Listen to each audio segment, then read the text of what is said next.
Bengals fans are amazing. They're resilient, they're tough, but they're fun. And I'm really excited to hopefully meet a lot more of you. Isaac has the big game. Then we became a real balanced offense for the playoff run, which I thought was really important. He put on the greatest route running exhibition I have ever seen in my life. He was football 24/7, and that was the greatest part of Chad. At times, the early part, I would tell him when we were throwing deep passes, I said, don't wait too long, because I'm going to get away. If you ain't going to have the arm to get there. So, I want to run to the ball, Well, Duke, looks like Duke's in the waiting room. I don't want to keep Duke waiting. He gave us a very limited amount of time. I know he's a busy man. Duke, what's going on, big dog? How you doing, buddy? Jim, how are you, man? Thanks for having me on. Yeah, Hey. I'm real busy. I'm sitting on my porch. Yeah, well, hey. Have a little drink going on there. Joe Burrow has played in big games his entire life, and I would think he will be a steady hand at the bow of the ship. And I think I wouldn't be surprised if they take him all the way to the Super Bowl. I really wouldn't.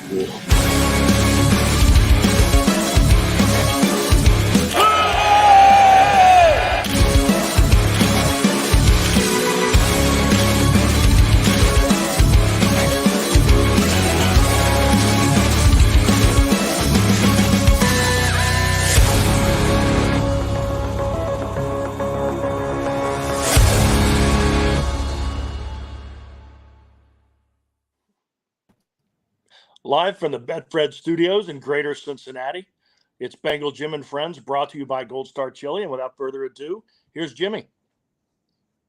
Hey, what's going on? Hey, thanks everybody for tuning in tonight. Big episode again tonight. We've got former Cincinnati Bengal SWAT team member, Cincinnati football legend, Solomon Wilcox on with us, talking all things Bengals here. Then after that, we've got Scott Burson and Sam Smathers from the author and co-author of the book, From Bulldog to Bengals. And guys, we're going to break down some Joe Burrow game film from when he was like in the 4th grade. So just wait. You're going to see some great videos and great pictures of Burrow. But man, I tell you what, man, we got a lot of stuff to talk about, Tom, with Solly. We do. So let's go ahead. Oh yeah. Yeah. There's, I mean, what I'm very, he's in the waiting room. I know he can hear us, but I'll pop him on here in a minute. But what's crazy to me, man, all these former Bengal players, man, that have made it big time after their career, football career in the media. And I remember Solomon doing games years ago. This guy has taken his game to another level and all the things he's doing. So let's bring on Cincinnati football legend, Solomon Wilcox. Solomon, what's going on, big dog? Bengal Jim, Tom, hey, great to be on with you after watching that charismatic grand opening. I'm just proud to be part of the lineup. Yeah, come on, man. Come on. You're a legend, man. You're a legend. Hey, real quick, before we get started, Solly, everybody that's watching right now, we're going to get to as many viewer questions as we can, whether you're watching on Facebook, Twitter, or YouTube. Pop them in there, and we will try to get to as many of those questions as we can for Solly. But let's get it going, man. We got a lot of stuff to talk about. Tom, go ahead and kick it off, buddy. Yeah, Solomon, first, I want to thank you, Monday through Friday, Channel 88, NFL Radio, for either finishing my drive to work or helping me settle in at my desk, you and your partner of the day. So good way. Football is always the best way to start the day off. In one of your topics Friday, and if you want to listen to Channel 88, NFL Radio, Solomon does, remarkably enough, give the best Bengals coverage. But I really like, we've been hearing, as we talk to Bengal fans back and forth this past week, Ezekiel Elliott. Yeah. No, yes, he's not what he was. He can't help the offense. He, as a runner, he's the same as Joe Mixon. We're wasting money. Give that money to Joe Burrow. But you made a really good case, and I think you even used the term, it's a perfect marriage. Can you tell our viewers about that? Yeah, I mean, we all know Ezekiel Elliott was a phenomenal star at The Ohio State University. And, he's familiar with the environment, obviously. And there are many people who are Bengals fans who are also Buckeye fans who rooted for him during his college days. And the guy's been a great pro. If you really think about his production, he's not the 1,000-yard rusher he once was. But he's still, I think, in terms of his yards per carry, that average is still significant enough. He catches the ball well enough coming out of the backfield, but arguably one of the best pass blocking running backs in the history of the National Football League. This guy's graded out tremendously high as a pass blocker. He can stonewall any blitzing linebacker. They can't knock him back. He can't be moved off his point. And at the end of the day, the entire Bengals offense has to be predicated on protecting number 9, protecting Joe Burrow. And so when we can have a running back like that, it's enough that we lost Samaje Perine, who was really good in that category, as well as many other things. But to say that we can bring a guy in that's going to be better than Perine was, at least in that area, in terms of pass protecting for Joe Burrow, that's what Ezekiel Elliott brings to the table. You know, with that, nothing matters that this franchise does if Joe Burrow is not protected. Exactly. And for his first 3 years in the league, I can't begin to imagine what he could do with this offense with adequate time and playing relaxed. Now, I mean, he's not nothing personal. He's not David Klingler, who would take the ball, take 3 steps back, and you could tell him, where are they coming? He's not like that. But if he had time, it would be remarkable. Jonah Williams gave up more sacks than any other tackle in the league last year. I understand, you know, you want to get paid, and I understand that left tackle is still viewed as the premier spot, although our good friend Willie Anderson might be trying to dial in right now to throw a fit. If you were Jonah Williams, either position coach or his agent or his head coach or his quarterback, what would you be telling him right now? Relax, let this play out, go to camp. You can still make millions as a right tackle, win a Super Bowl, or you're a left tackle, get out of there. I think for every player, and every player wants to be paid. And the problem is a lot of players think, okay, I'm worth X.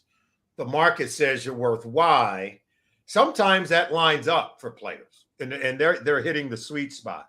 And sometimes player might either underestimate, most of the time overestimate their contribution. I think you just nailed it. When you give up an inordinary high volume of sacks, particularly as a left tackle for a right-handed quarterback, and a quarterback like Joe Burrow, where everyone, the national audience, and here locally, we know that this team would be even more elevated if Joe Burrow was well protected. We might even have a Super Bowl trophy right now. That's not hyperbole, right? All we have to do is go back and look at the last play of the Super Bowl to say, oh, there it is. We have visual evidence to that statement. And so I'm not putting it all on Jonah Williams, but there's no doubt he can be better. This team believed in him enough to pick up his 5th-year option, which will pay him a guaranteed portion of about, $12 million this season. Now, maybe he's going to be playing right tackle. He doesn't want to play left. But remember, he didn't play his first season as a rookie. Mm-hmm. All I'm saying is that I think at some point he's got to determine if he's going to put the work in to improve and get better. And being on a winning team, like what the Bengals are, this is the golden age. If you're a Cincinnati Bengals fan, or if you're a Cincinnati Bengals player, you're associated with this organization, what Joe Burrow has brought to this team, this is the golden age of being a Cincinnati Bengals fan, player, participant within the organization. Back-to-back AFC title games, a team that's expected to do great things. All the national audience is watching this team. So your stock, just like a Jesse Bates, right, it's just going to continue to go up if you keep playing and playing well. And so I would just say, hey, calm down. Let's get better. Let's focus on getting the work done, and the rest will come. That's what I believe. And I said the same thing when Jesse Bates was in a different situation when they put the franchise tag on him a year ago. I said it turns out the $10 million that he was guaranteed last year would turn out to be the floor for what he could expect moving forward. Now he's getting $16 million a year, not 10. So that's what winning does. And I always said Joe Burrow is the force multiplier, right? He's gonna improve a lot of careers. Trust me. Yeah, he literally just made 2 tight ends the past 2 years pretty damn rich because of Joe Burrow's play. So that's right. So Sally, let's talk about. I mean, look, man, you played with the Bengals in the late 80s, 90s. Let's talk about this organization the past 3 years in free agency specifically. I mean, was it 3 years ago, DJ Reader and all these guys are signing, they're spending big money in free agency now, man. And, Orlando Brown came out of nowhere. The organization seems to know now's their time. And that's the force multiplier, the things that we talk about that, Joe Burrow, there's an indirect impact. And there's this whole economic impact that we could talk about even further, just in terms of the city and what it means for us when you're having more nationally televised game. What does that mean when you have more eyeballs on you as a city like Cincinnati, which is a smaller market, right, than say the Dallases, the Los Angeles Rams, or the New York Giants, things of that nature. But there's a huge economic impact. And listen, I think the Bengals, Mike Brown, Katie, and Troy, look, they get it. They understand that they have this once-in-a-lifetime player that is going to be 100% committed to winning. How can you not be, as an organization, 100% committed? And I think Mike Brown said that when he was at the park downtown over the Rhine after we lost in the Super Bowl to the Rams. He said, look, we recognize what we have in this player, and we're going to give everything that we have. And I remember calling all of my former teammates. Did you hear what he just said? I mean, we never heard those words during our tenure. Okay. But we're so elated and so invigorated by this group of players at this period of time in Bengals history. I just think it's an exciting time to be a Cincinnati Bengals fan. And I think for even Mike Brown, right, who's, let's face it, he's on the back nine of his tenure of running this team. Don't you think he wants to enjoy these golden years, right, as an owner? I would think so. I've spent many of times in his office talking with him. I know he wants the best for the city. He wants the best for the team. He wants the best for the fans. Katie and Troy, I know that they feel the same way. And now they have this once-in-a-lifetime player to build around. You saw them spend money each over the last 3 years. Last year, they spent over 70 to 100 million. They're already close to 100 million this year in free agency. And that tells you about the commitment they have to putting a winner on the field. This is truly a special time to be a Bengals fan.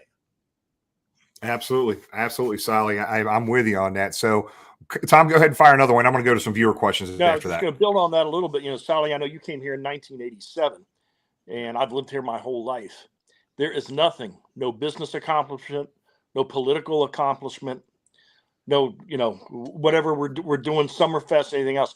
Nothing brings this city together and puts it in a better mood for everybody than when the Bengals are winning and winning big. When you guys went to the Super Bowl in '88, when the team went in '81, and like you said, these last several golden years, that I think is going to continue. I firmly believe that management has their eye on a football generation of winning, like the Steelers have had, like the Patriots have had, with Joe Burrow under center and making those steps to make it happen. We talked a little bit about the offense, flipping to the defense, looking at what you see, what's missing other than maybe some health in certain areas and certainly experience at the safety position. You think they're dialed up for a Super Bowl run on the defensive side? Yeah, look, I think we've got a formidable pass rush. You love with Sam Hubbard and Trey Hendrickson and B.J. Hill and D.J. Reader and the guys on the interior. I mean, this is a great group. And bringing back Jermaine Pratt, I thought was very fundamental and very key to us continue to play at a high level in terms of what Lou Anarumo has been able to build on the defensive side of the ball. Now, we're going into this season having to replace 3 of our 4 starters in the secondary. And I think arguably the best safety tandem in Von Bell and Jesse Bates as good as any in the National Football League, and none better than what those two provided over the last, say, 2 to 3 years. Now, look, I love Cam Taylor-Britt.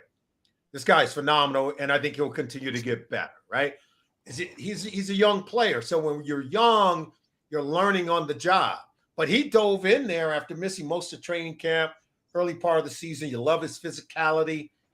I think he plays with a tremendous football IQ. The guy is hungry for the football. And next to Chidobe Awuzie, I think they'll be good. Now we got to figure out what we're going to – Nick Scott's a great signing. I can just tell you that right now. Will it take some time to learn exactly how Lou wants things done, to be the great communicator back there? Yeah, there's always growing pains when you have to make those kind of transitions. But when you have players that come out of Penn State program You got good people. You got good young men who have really good football IQ. And I remember watching him over his 4 years with the Rams. The guy always found the ball. And now we need Dax Hill to be able to step in now, who's a real heady player out of Michigan. And their program is pretty similar to what Penn State is going to give you. So I think we'll be good as our starting group. And I throw Mike Hilton in there because we got 5 starters back there. Now we got to find depth. And now we got to find a way to match up with teams who have very interesting like who's going to cover Travis Kelce? You know, we've always had someone for that. And we've always been able to match up. I think we've always had great depth and versatility to match up with whatever teams would throw at us. But I think it's an arms race. Teams are starting to understand who we are defensively, knowing that we're a team that you have to be able to beat. And they're going to build teams that are tailor-made to come at us, maybe in areas where we're weak. And I think the secondary, we got to continue to build back there. Building on that, you mentioned our safeties, both Bates and Scott. You know, when Von Bell came here, there was a moniker. He's an in-the-box safety. He's a downhill safety. He tackles well. He can't cover. And the first half of that first year, was the COVID year. I was in the seats rolling my eyes thinking, man, this guy can't throw a cover on a bed. What have we done? And then I assume it was the coaching, but the light definitely went on. And last year, I thought he was our best safety. But, do you think Lou Anarumo can do the same thing with Nick Scott and Dax Hill and do it quickly? Yeah, look, the secondary is an area where you have to coach it up. And Lou Anarumo understands that great defenses, it's been taught for years that defenses are built from front to back.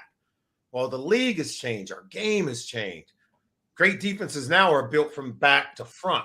Dick LeBeau used to always teach us, if you make a mistake on defense in the secondary, the officials are standing in the end zone signaling a touchdown. Like we can't make mistakes on the back end. You've got to be very good back there. And that's what the safeties gave us over the last few years. And you're right, Von Bell was phenomenal. I mean, this past year, he was always in position. You go back to the AFC Championship game, the way they defended in double coverage on that pass in overtime against Tyreek Hill. They get the interception. Next thing you know, we're lining up to kick the game-winning field goal. We're going to a Super Bowl, right? And look, you ask anyone, covering Tyreek Hill deep is not easy. He did it in the regular season game a year ago and did it again in 2022. So he was always in great position to make the play. So, look, it took him a while to get there. I still go back to the 2020 season, the hit that he laid on Juju Smith-Schuster in that Monday night game against Pittsburgh. From that day to this day, our defenses began winning the physical battles, not just against Pittsburgh, but across the board in every game. He brought a great physicality to the way that we play defense over the last 3 years that at the end of the day, someone's going to have to replace that because it doesn't just show up, right? Because you got a name on the back of the jersey or because you write a check. Certain players have a way of imposing their will and creating a physical dynamic in football games that really make a difference. Jimmy, I'm sorry. I know we got some viewers you want to get in. Yeah, no problem. I think we had a lot of questions about Dak and Nick Scott. We've kind of answered that already. Here's one. I mean, this is if I can get it to show up here. So basically what they're asking here is, Solly, in an ideal world, where do you think they go? I know free agency is not officially over with yet here, but where do you think they go in the draft that first round is what this question from Dave. I think we have great flexibility, right? We have need. I think you can add a running back there depending on who's sitting there at 28, right? Say a B. John Robinson sitting there. Hey, you're not passing that up. Probably going to wait till the second round on a running back, right? But you got to understand if you take a player in the first round, that gives you a fifth year, the option to, and that fifth year comes at a lower price than say if you had to sign them to a new contract if they were taken in the second round, because you can't put the fifth year option on anyone outside of the first round. So just think about that. And that's what the Giants did with Saquon Barkley, right? Former first round pick. They put the fifth year option. He comes at a cheaper rate than if you had to sign him in free agency. So that's something to keep in mind. I think tight end, say a Michael Mayer is available there. You think they're going to pass on him if he's sitting there at 28? Right. I find it hard to believe, right? So you got, and then there's a couple of other guys that are going to go in the first round who are difference makers at the tight end position. Darnell Washington out of Georgia. This guy is big, athletic, can change the line at the line of scrimmage in terms of his run blocking. So there's some real good options there. At the cornerback position, if you get some guys who are falling, we could take a corner in the first round or maybe again in the second round. So I think the way that they've structured themselves in free agency, adding Orlando Brown Jr., adding Cody Ford as a guard, tackle, swing. We've got good depth on the offensive line now. You don't have to use that pick on an offensive lineman unless someone – hey, if Paris Johnson Jr. is there, That's right. You take that every day, right? But we have flexibility. That's Willie's guy. Yeah, that's Willie Anderson's guy. Yeah. Hey, look, I've known that kid. I went to church with his parents. He's a local kid. Went to Princeton High School here, so we, hey, Right. look, man, that's our dream pick right there. But probably not going to be there. But I think the way that Duke Tobin and the Bengal staff has structured it, they've given themselves some great flexibility of where they can go at the tight end position, at that first round pick, and be able to select a player who's going to help us right away. Gotcha. And Sally, you just knocked out about 15, 20 questions with your last couple of responses, which is good. Obviously addressing that tight end room, draft, all the other, you knocked out a lot of them there. So Tom, go ahead and fire another way, bro. I'll finish with a couple more. How do you see the division evolving? Certainly Baltimore has Tom, been, you still there? I'm right here. You got me? Yeah. Okay. How has Baltimore been evolving, with the quarterback question? I think Pittsburgh is getting stronger. They may not be where they want to be, but they're getting stronger. And the Browns, I think for the 8th year in a row, have won the offseason. They are the 60s Packers, 70s Steelers, the 80s 49ers. I mean, they're just, you listen to most of the media, they're just absolutely unstoppable. No, look, I can tell you right now, here for the Ravens, they have a defense that's out of this world. I mean, they can line up and play defense. And I think we saw that in our final 2 games. I mean, we played them 2 weeks in a row. And look, I think the Bengals have a juggernaut of an offense. They rank right around top 5 in scoring and average points per game over each of the last 2 years, right around 6, somewhere in there. But against this team, that score tends to come down. And since they added Roquan Smith, I think it made a huge difference for them. And we had a tough time with them. Let's be honest. It took us scoring on defense in order to sort of break that lock because our offense kind of hit a brick wall there. Now, you get a Lamar Jackson in the mix. Lamar is must-see TV. Everyone here in Cincinnati knows that because we watched him play collegiately just down the road in Louisville. We know what kind of player he is. And so the Ravens are going to be there. They have a really good culture in the way that they play the game, in the way that they like to keep the score down and make it close until the end. That's what it's. Pittsburgh's kind of the same way, right? With, TJ Watt, and Cameron Hayward and these guys, I mean, they're going to keep it close. Now, it just depends on what they give you on offense. But this kid, George Pickens, I'm telling you, at the wide receiver position, man, dude's a player. And if Deontay Johnson continues to get better and they run the ball like what they want to do, Mike Tomlin's a great coach for all the right reasons. And they're, Dick LeBeau always tells us no matter what their record is in Pittsburgh, they're going to always make you bring a mouthpiece to the contest. And that's what it's like to play in the AFC North. Now, when it comes to the Cleveland Browns, they're loaded, guys. The reason why the national media is raving about this team because their offensive line is what everybody would want, right? If you got an edge rusher like Myles Garrett, that's what – when you look back on teams that becomes a dynasty or that win multiple championships, that's the kind of edge rusher you're going to have. Denzel Ward's the kind of cornerback you're going to have on the D. I mean, that's what you want. That's what every team builder looks for, that kind of edge rusher, that kind of corner. Right now they got to fill in on all the other areas. And I do think they got better on defense. Jim Schwartz is coming in as their new defensive coordinator. They'll be better defensively. And we've always had it tough with Cleveland because I think of the offensive line, because of their presence as an edge rusher.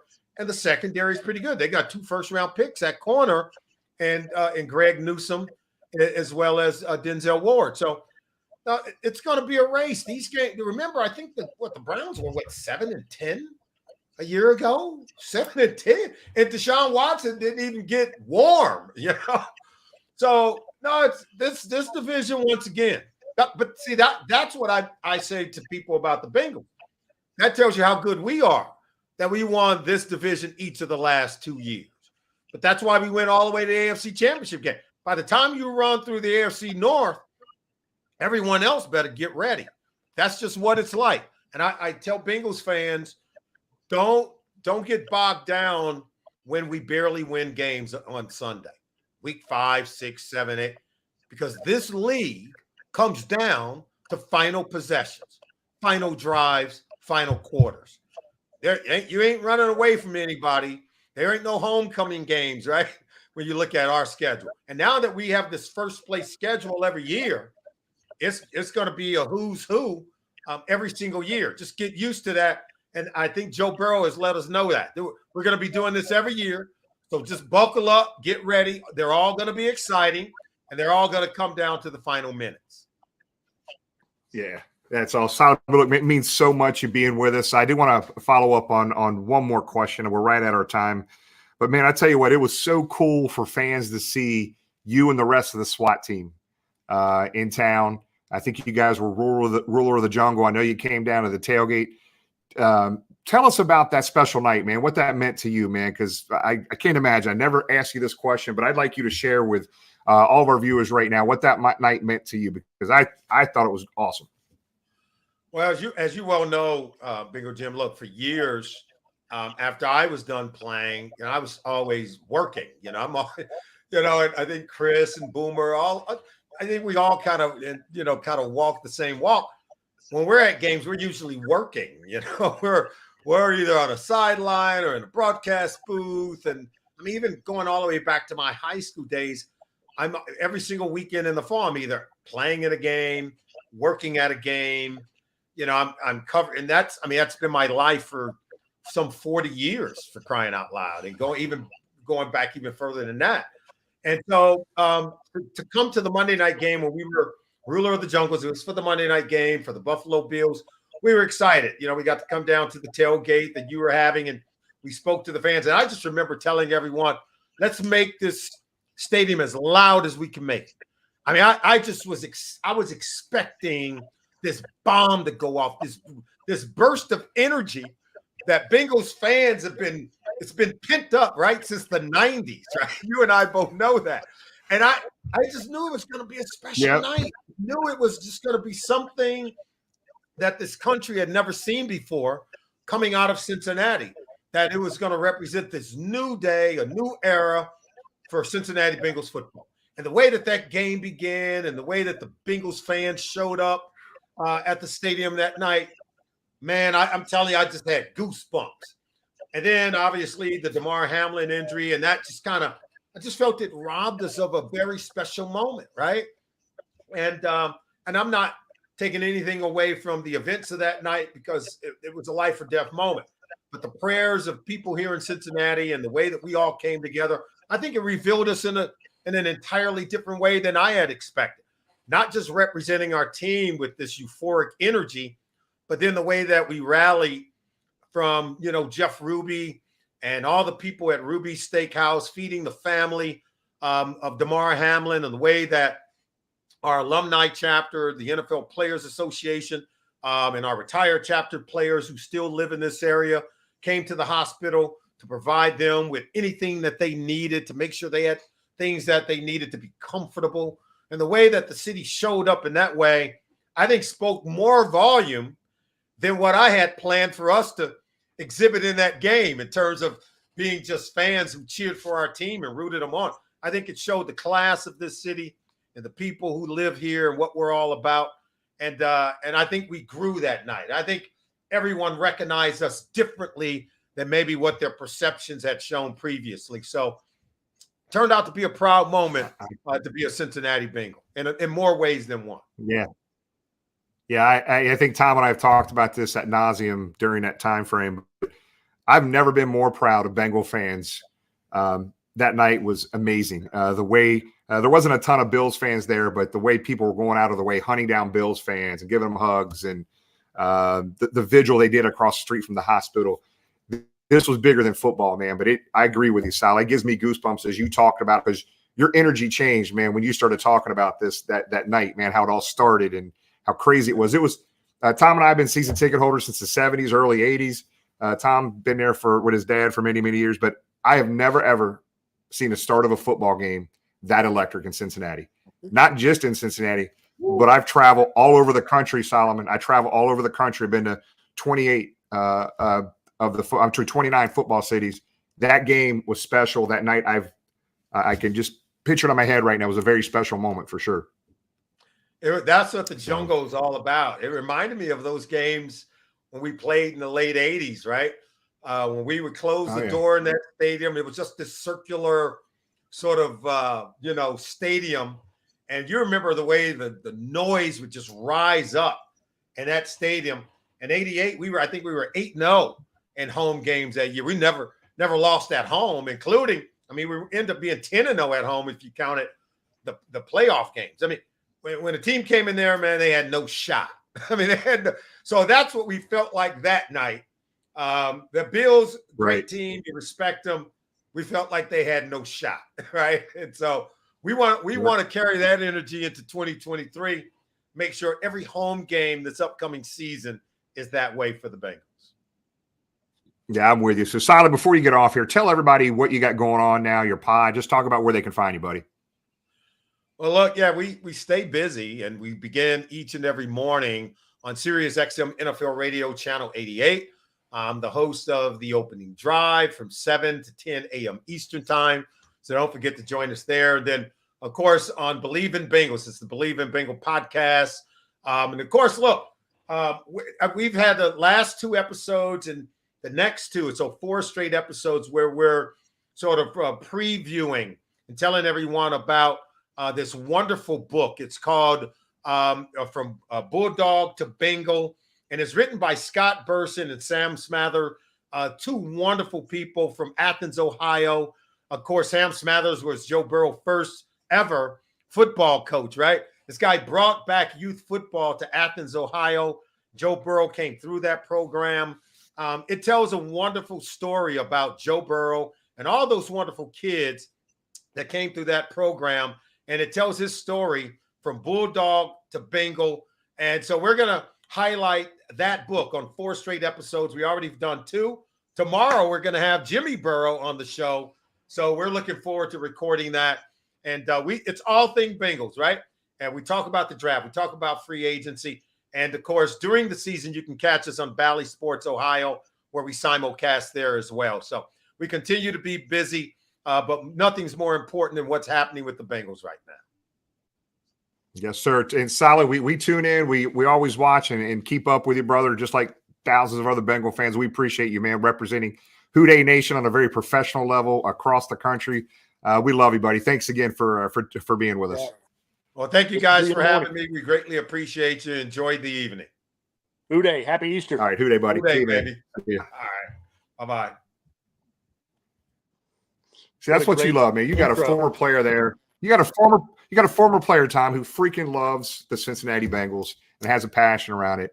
And that's why I love all the stuff he's doing nationally, right? So he doesn't let the normal narrative out there go. He sticks up for us a little bit. Good.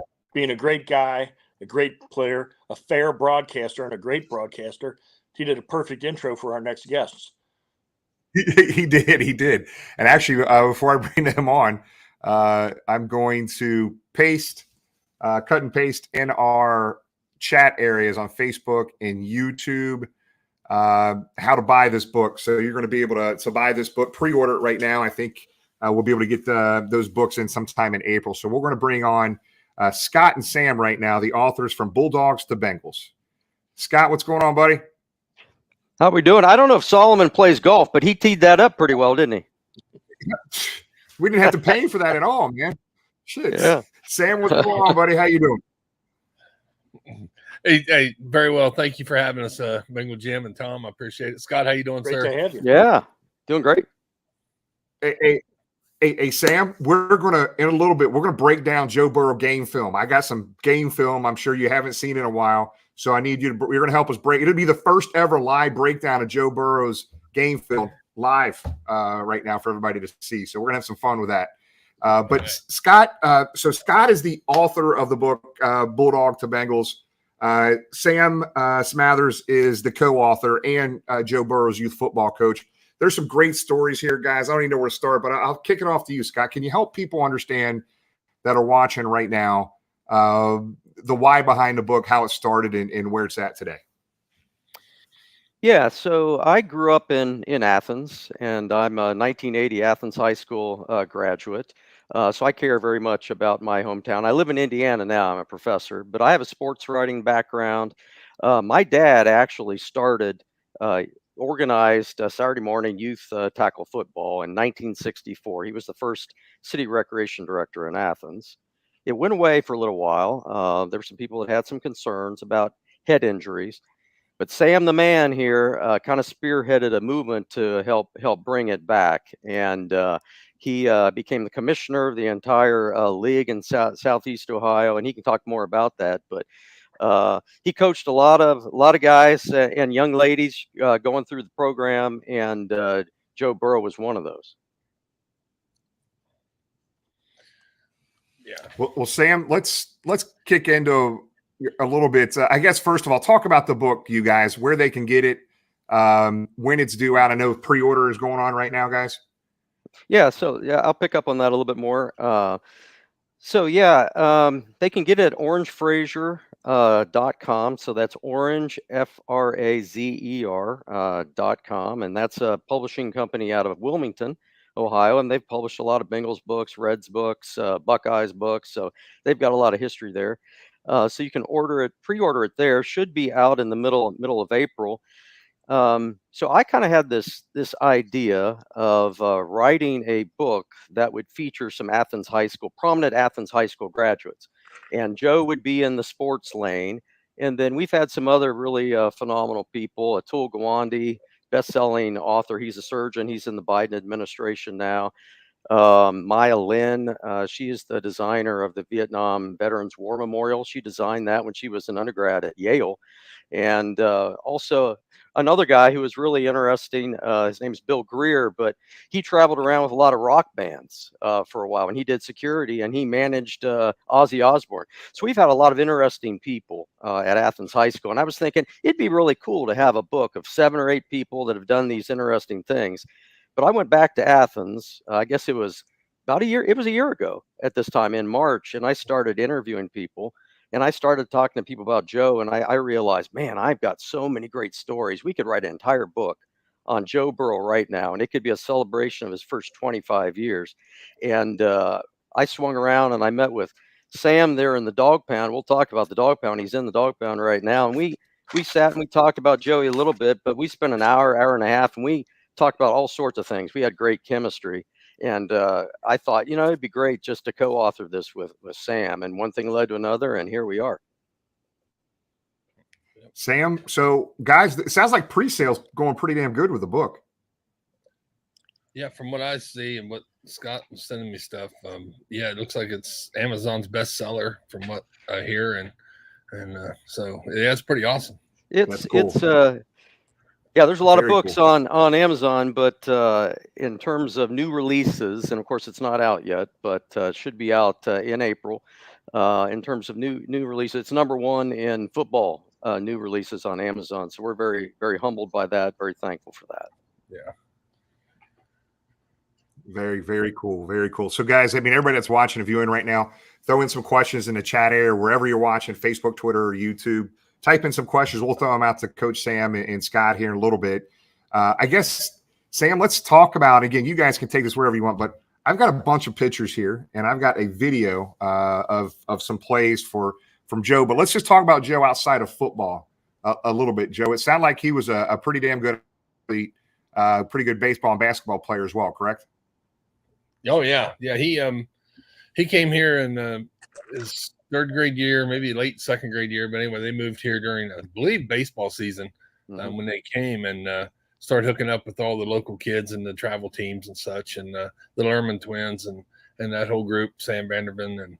And so then when football season came around, they said we have full contact football. Of course, in the book, it's, to get him to come here from where they were at, Robin says they have organized contact football. And he was like, really? So he was kind of sold on that before they moved. So when he got here, we had contact football. And so he got into that. But yeah, he was all around athlete. I mean, all around good kid, but coming from the family he has, two older brothers, much older. And I'm sure he was the football on Thanksgiving days, when they had a backyard pickup game, and, he was a young guy. So he learned from his brothers and his dad and to be tough and be competitive. So, he's always been competitive and from the time I've known him. So, that's Joey. I mean, that's who Joey is. All right. So just pop up some pictures here as we talk about Joe and the youth team that you coached.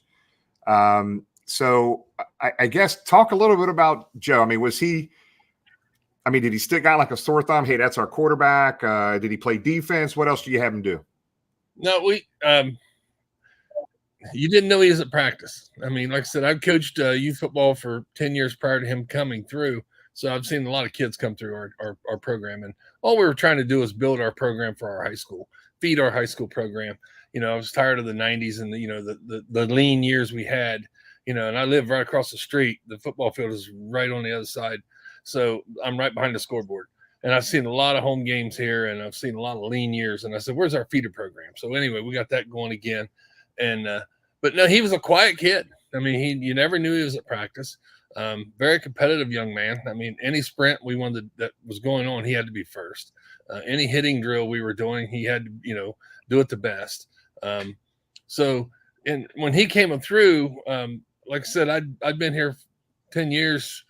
I probably went through 6 or 7 varsity coaches at our high school.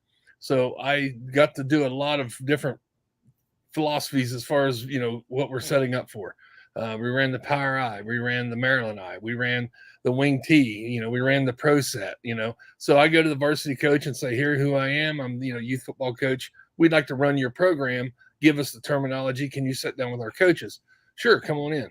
So every new coach that came through, we did this whole thing again and again and again. Just so happens it was the wing T offense that our varsity was running when Joey came through. And he picked up on it. And, if we were running the power or the pro set or, any kind of passing game, Ryan Lerman would have been my quarterback.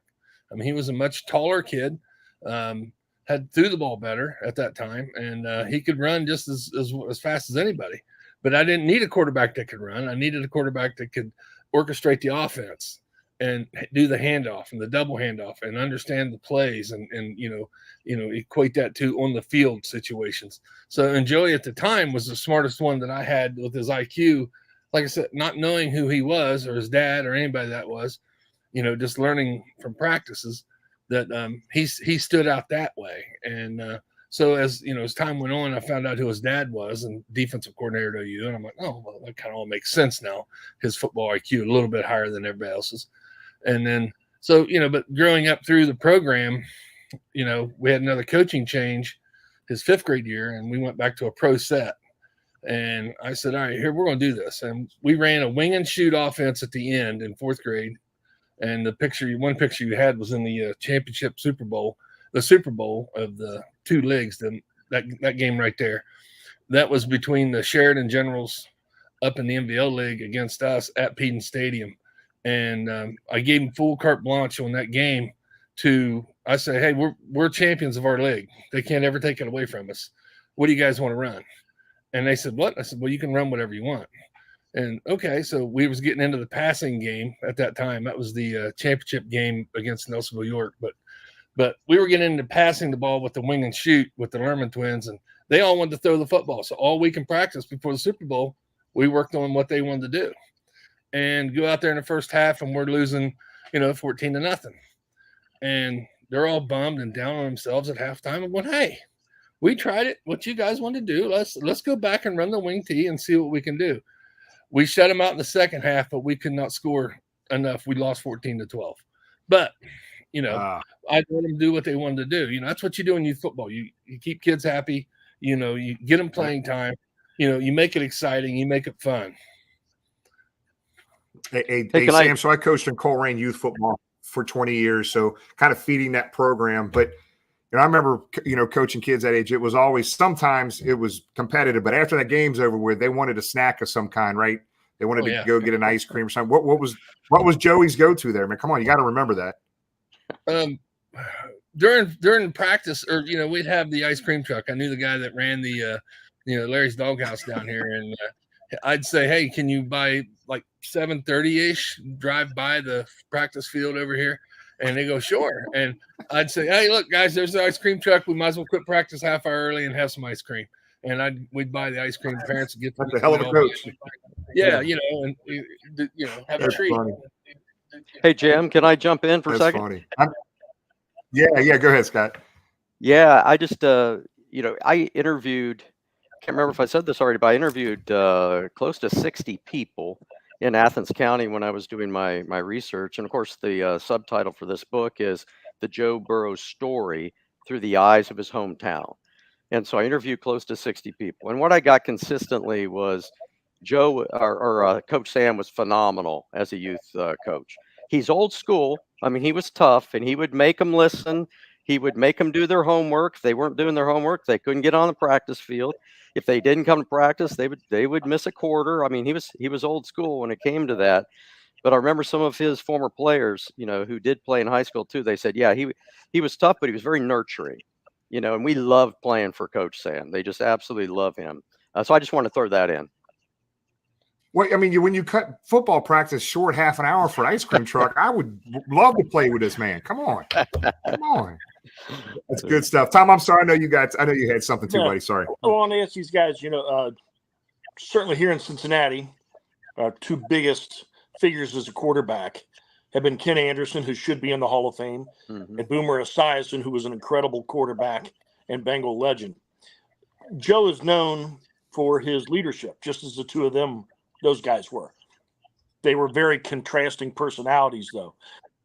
And this is a long question, but I can remember him in a college all-star game and then also watching some of his LSU teammates be interviewed. And the guys at the all-star game said by the end of the week, they didn't want to disappoint Joe Burrow. And his LSU teammates didn't want to disappoint Joe Burrow. And it showed him even at the all-star game, working with receivers one day, and they got to the field, and he very quietly looked at him and said, what time were we supposed to be here? And they kind of mumbled it, and he goes, not a week to be late, guys. Come on. Not screaming, not hollering, no fingers in the face, but just very calm. Did you see those leadership qualities even when he was young?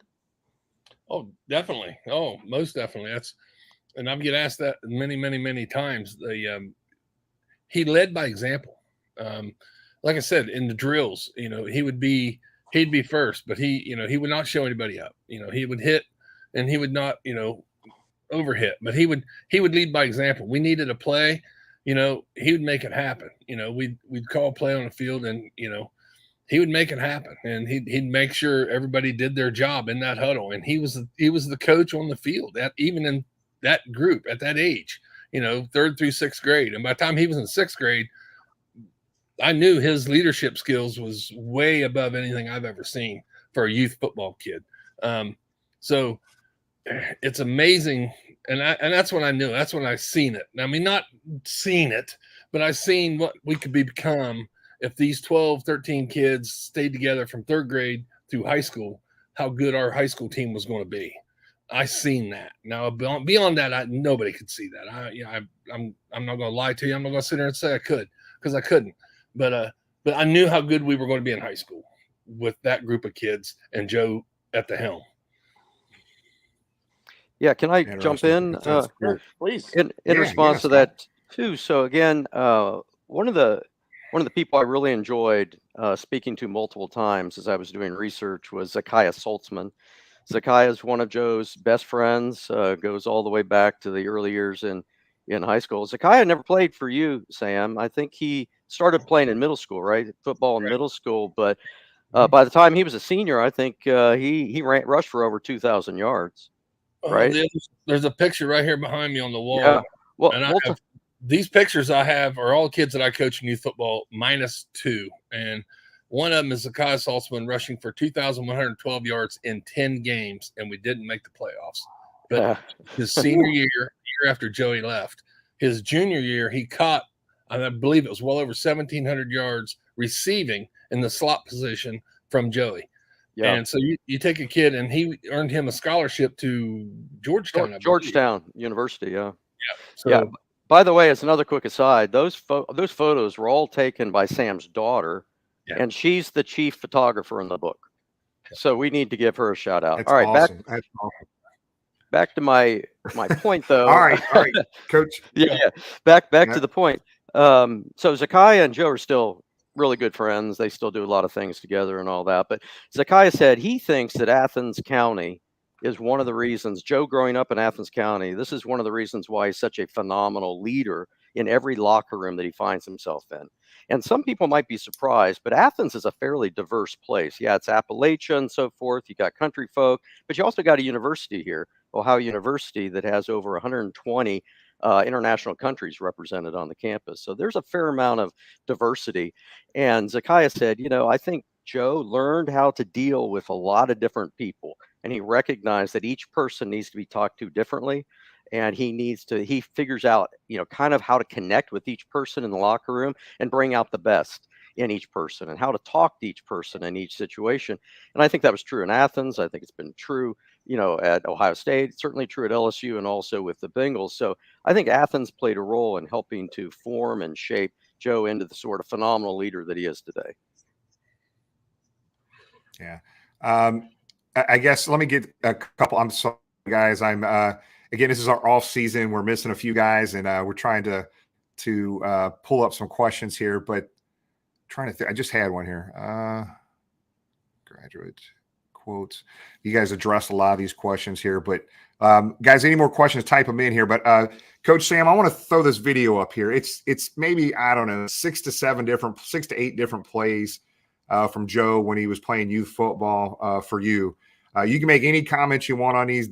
As everybody's watching this, the very last video, Joe just shakes this little kid, puts him on his knees. It's hilarious. I'm sure this kid watches that video today and said, Joe Burrow, I played against Joe Burrow. But Coach Sam, you can say anything you want when I play this video here. So. Oh, that's the play we drew up in the dirt. That's exactly the play we drew up. This is the play to get us into the overtime. That's a pass, and then this is a great. Now this play right here was called incomplete. That was Adam Lerman making a great play, and this is Joe making a play when we needed it. It was supposed to be a. He didn't follow the block there, Coach. He didn't follow the block, but he didn't do the pitch either. He didn't see that. This is QB sneak on bunt. This is his audible that he had in 4th grade. I said, if there's nobody in the pit, if there's no linebacker in the pit, you just walk up to the center and make sure everybody's set, bump him under the butt, and you just take the ball and go on a QB sneak. So this right here, I tell you right now, if you can stop this play right here, this play right here is everybody's seen this play. San Francisco 49ers, he rolls out to his right, hits Chase in the back of the end zone. It's the play that his Heisman play that they say playing Georgia. He's rolling out to his right, dodging blockers and cutting and sees a receiver, downfield, Justin Jefferson downfield, and throws it to him. I seen that same play when I seen it at Cincinnati. When I watched it on TV at LSU, I said, I've got that same play on tape somewhere. And I said, I remember seeing it. That was Alexander. That was it. And that was the play, in a playoff game against Alexander at Logan Field in a neutral site. And I said, it was supposed to be just a quick slant. It wasn't there. And he rolled out to his right and shucked the blocker, and this, that, tackler, and then seen the guy in the back of the end zone and caught him. And I'm like, and then when I seen it then, and we had the same play in high school and against, I believe it was Zanesville, he was rolling out to his right and did the same exact thing. We're playing them. And I'm like, when I seen it right there in 6th grade, that was one of the reasons I knew he was going to be special in high school. You know, we're going to do things. Yeah. When I seen it in LSU and I seen it in the San Francisco 49ers game, it was like, I've seen this play like 3 or 4 times already. This is awesome. I love it. So Coach, so help me understand. You got a 3rd grader. What I don't know, what was that, 3rd or 4th grade, something like that, probably. 3rd grade start. So Joey's getting under center. You guys have a play called. He doesn't see any linebacker over him or nobody lined up an A and B gap. What was his audible for that sneak? It's QB sneak on bump. It's his audible. It's playing one. It's everybody there I've ever coached in 15, 18 years. They know my play 1 is QB sneak on bump. If I holler out there on the field, play 1, it's QB sneak on bump because I see the defense is doing something.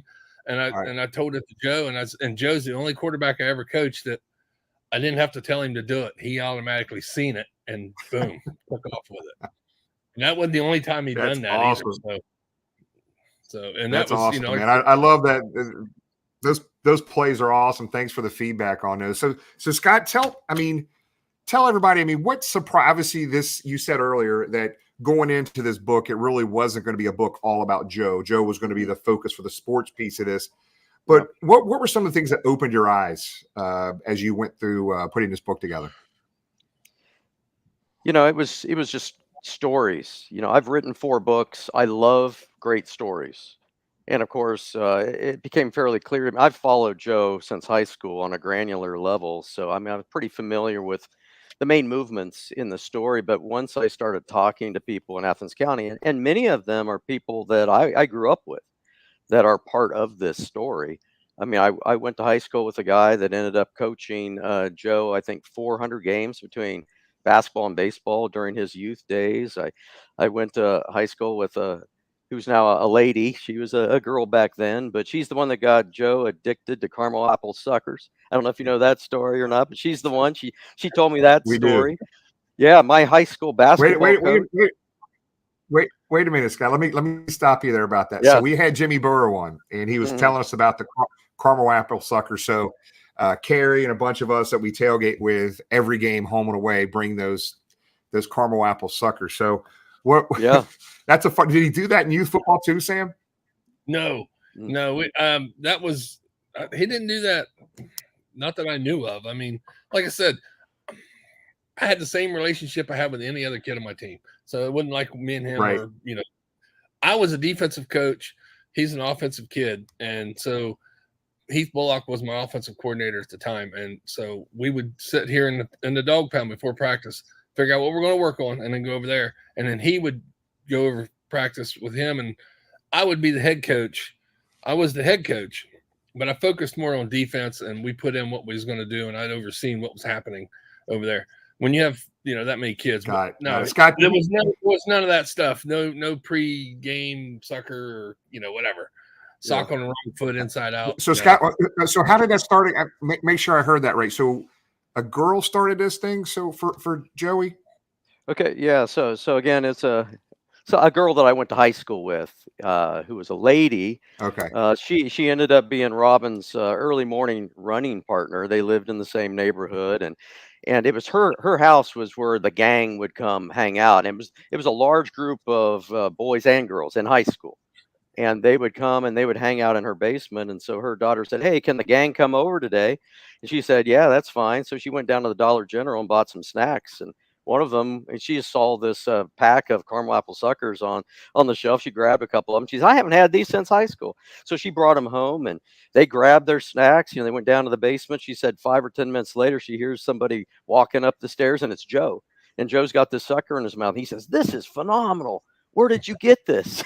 She's like, "I got it at Dollar General." So it just became a pregame ritual all the way through LSU. Robin and Jimmy told me that they had so many of those that the LSU people would just buy so many of those and just drop them off on their stairs. They've still got them in their basement.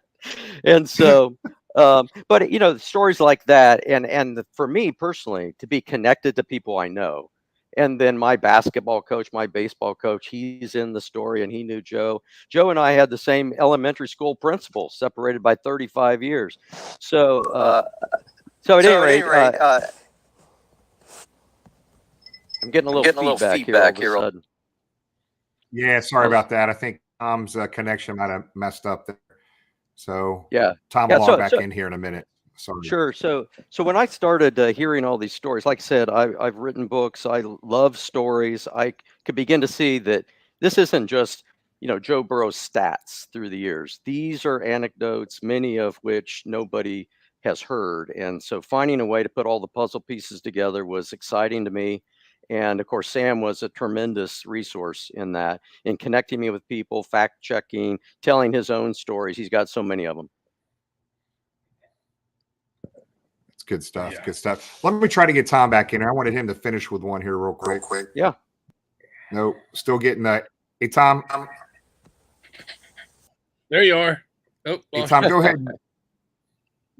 Let's try it. We're getting really bad feedback when we pull you out. We'll try it one more time here. We good? Okay. Tom, you still there? Just wanted to be sure when you guys write volume 2 that you got the cover all planned out with him in a Bengals uniform holding multiple Super Bowl trophies, mini Lombardi trophies. Damn straight. Good. That's perfect. That's the plan. We'll buy that one too. Mm-hmm. Tom, I'm going to remove you from the stream again. We were getting some feedback there for some reason. I'll pull you back on here in a second. So, guys, thanks for being with us, man. I know we're over the time we told you. Okay, Coach Sam, Scott was talking about you before the show, man. He said this might be past your bedtime, brother. I don't know. Yeah, I worked in the garden today, and I got cabbage, broccoli, and lettuce, and potatoes and onions were yesterday or day before. So, yeah, I got the garden all ready to go. It's kicking, and I did some work in the yard and getting ready to do that. But yeah, I'm an old farm boy. Sun goes down, I'm out. And yeah, I'm with you, brother. I'm with you.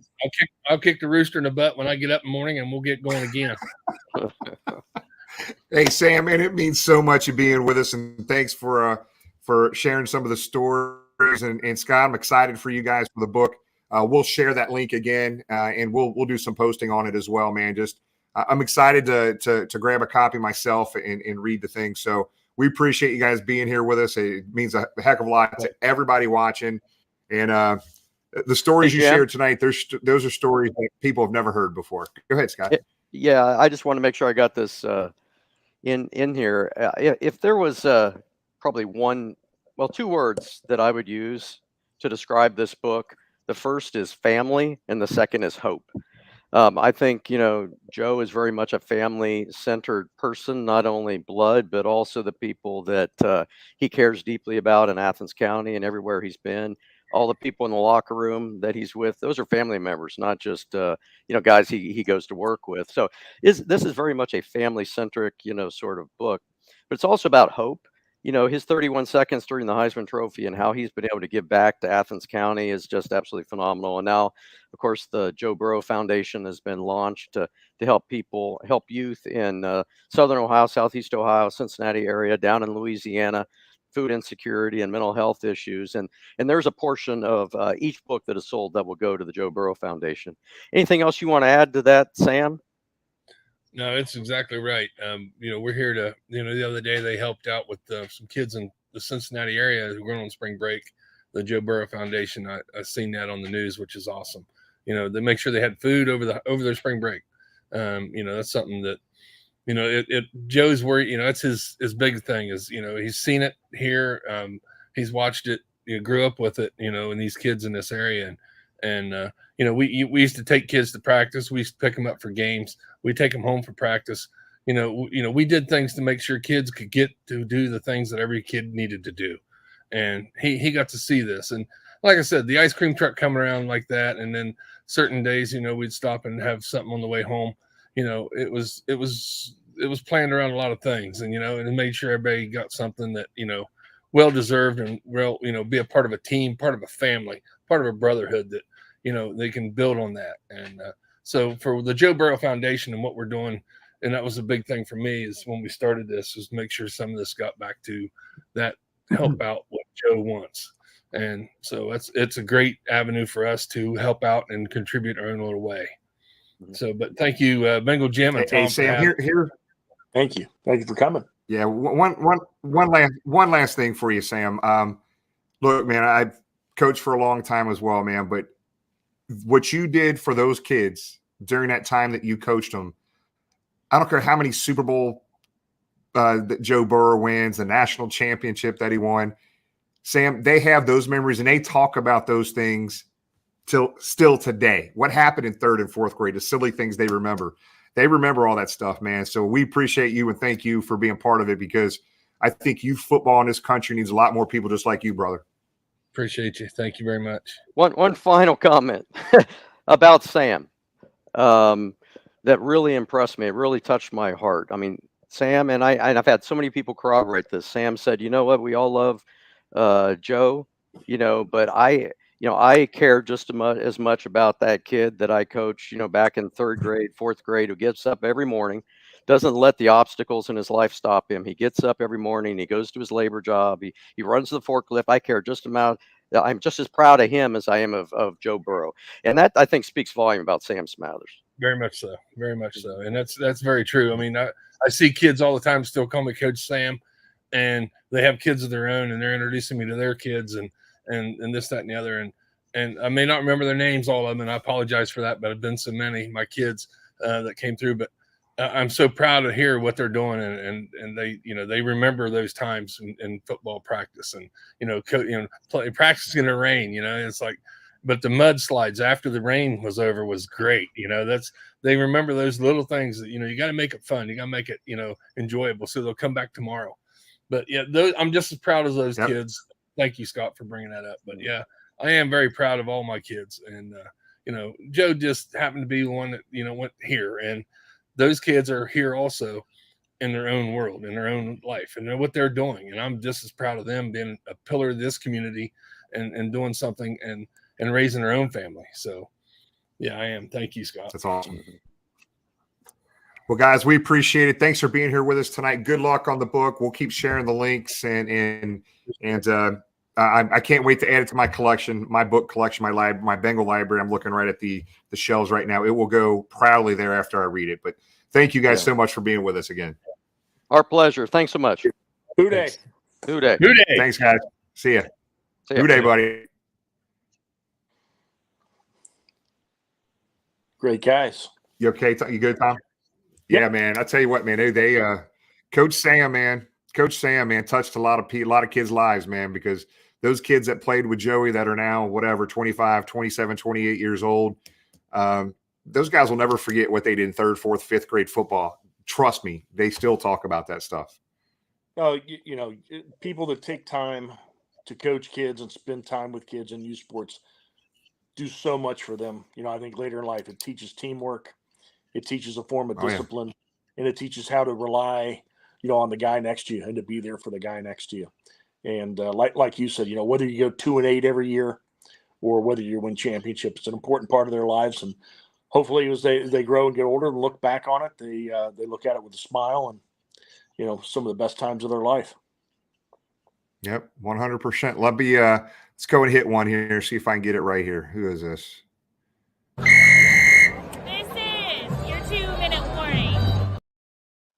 We had Hannah there for the 2-minute warning, Tom. So let's go ahead and start us off in the 2-minute warning. No, not the biggest week of free agent activity. A lot of, like we talked with Solomon, a lot of rumors and speculation about what's going on. I think the Bengals have taken a step back. They're going to let free agency come back down, see what this next wave is going to be. I think they are going to sign multiple guys still before the draft. I wouldn't be surprised if they signed, minimum of 2 or 3 to help with depth and maybe still address the tight end spot. So we'll keep an eye on that. Some house cleaning with us. Gotten a lot of questions about Jamie. From what I understand, Jamie is doing fantastic in his extended darkness retreat. I do know the guy that slides in his 2 meals a day is also reading him Bengal news. So he's getting Bengal news. I don't know what his reaction is to it, but he is okay for everybody out there that's worried about him. And we look forward to him, being back when he feels like he's ready after his darkness retreat. James, it was kind of odd. Jimmy came to me about it. He was a little confused. Always giving you guys the best in Bengals coverage and speculation from a fan standpoint, James volunteered to go down to the University of Florida Pro Day. And it's not till Thursday, but he left today. So we hope he'll be back on next week. But, he flew down to Gainesville today and can't be on. And he'll be watching everything that goes on at Florida Pro Day on Thursday. And also, this is our last show for March, which means April, which means the draft. And thank you for spending your Sunday evenings with us. We're going to have a lot of good people on. Talked to one of them today. I know Jimmy's talked to a couple other ones. So we're going to have everything covered. And Jimmy, can we go ahead and say that draft night we will be on immediately before the draft? Yeah. Go ahead. I will physically be at the draft, and I'll be dialing in that night. Tom and James, and who else we got that night, Tom? Well, I know. I would go ahead and spill the beans. He's going to be on. Okay, he'll be on 2 weeks before the draft, hopefully for the entire hour. But he's one of our more popular guests, Brian Bosarge, also known as Deep Fried from NFL Draft Countdown, will be with us April 16th, and he will also be with us draft night. We'll be on about 7 o'clock immediately before the draft. Brian will come on with us for about 10 or 15 minutes. We're not quite ready to announce who else we're going to have that night. But like I said, Jimmy will dial in from Kansas City at the draft. James and I will be in our studios, and we'll have Deep Fried on for 10 or 15 minutes. And we'll have a lot of other things to announce coming up. But April, definitely a very big month for Bengals fans and us. Yeah, good stuff. So, looking, Tom. Thanks, Tom. So, real quick, let's talk about Jungle to the Hall 3. Again, I know last week we teased with some details, but it is June 10th, 1 to 4 o'clock. It's at the Banks, guys. It is we have the entire Banks from Jefferson Social all the way down to the Holy Grail. We're working out the details now. Looks like we're going to have some music maybe that first hour, then some really, really big names coming down, and dozen to 20, maybe even more former Bengal players. We're working on the details now about a possible interview session. I'm sorry, not interview, but autograph session potentially. So we're working out the details, guys. But stay tuned.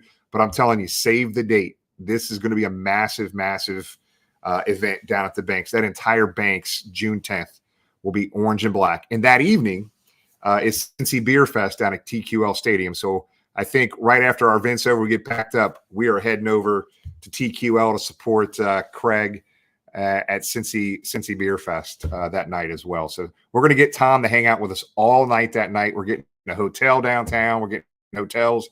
We're staying out all night, Tom. You're not going home. It's going to be a late night. Isn't the next day Father's Day? Oh, is it? June 10th. No, June 10th. I think we're all right. You scared me there. First I've heard about that. We'll have to talk about, talk it over with James when he gets back from Florida Pro Day that, is for him Florida Pro Week. We got to find out what's going on there. But nonetheless, we'll check it out. Good time. But yeah, big month coming at it again. Thanks to everybody for spending your Sunday evening with us. Thank you, guys. Hoo day, everybody. See you next week. Hoo day.